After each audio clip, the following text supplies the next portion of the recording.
टिके विलंबर पहुँची बौद्ध जिला को शीत किंतु शीतर प्रकोप वर्त सप्ताह है एभली मात्रा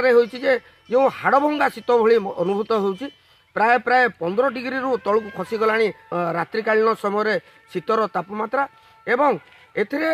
विभिन्न गछलता पत्र रे जो काकर बिंदु पूरापूरी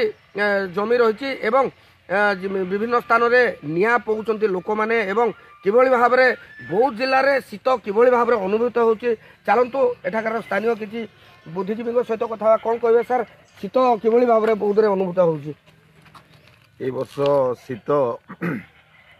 एक्चुअली शीत अक्टोबर मासर शेष आड़ को आरंभ हवा कथा अपेक्षा कराइला शीत को किंतु परे देखागला जे अक्टोबर गला नवेम्बर मसरे मध्य शीत अनुभूत हलानी ये डिसेम्बर मासर प्रथम सप्ताह रे शीत प्रकोपटा जना पड़ुची एथिरे विशेष भावे टेम्परेचर बर्तमान 15 डिग्री पाखापाखि रोची टिके कष्ट मध्य होची लोक मानकु सकाळु बहुत जोरे कोहुडी मध्य होची कोहुडी 10टा 11टा पर्यंत रोची यातायात करिवार असुविधा होची लोक मानकर दैनंदिन जीवन टिके व्याघात होची आ बुढ़ा बुढ़ी माने तो कष्ट निश्चिंत पाइबे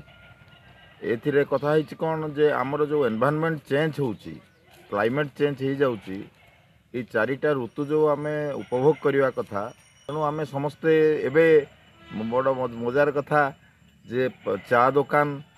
आउ निया पई हवा निया जाली किरी जंदे आग काले रे आमन सब करथुले एगुडा मध्य देखिया को मिलुची जेभली सूचना देउथले जे शीत विलंबर पहुँची किंतु साधारण लोकंकर दुख भी टिके बढ़ी जाइए आउ जड़े भाई अच्छा पचारा कौन कह आज्ञा शीत किभली भाव में चाह दुकान रे भिड़ रोचे आपड़ केमती काना देखुच शीत तो टिके डेरी आसी प्रचंड शीत होची गछपतर पानी टप टप पड़ुची आउ सब चा पीवा इच्छा लगुच निआ तापा लगे इच्छा लगुच आउ 10टा 11टा पूर्व सूर्य को दर्शन हो पारनी आउ जड़े भाई अच्छा जी कि निआ पहुँचती चलते सीधा सड़क पचारा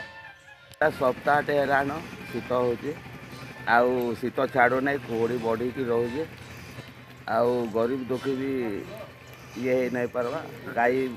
बल्द सब शीतर ये जाऊन एटा केमती कले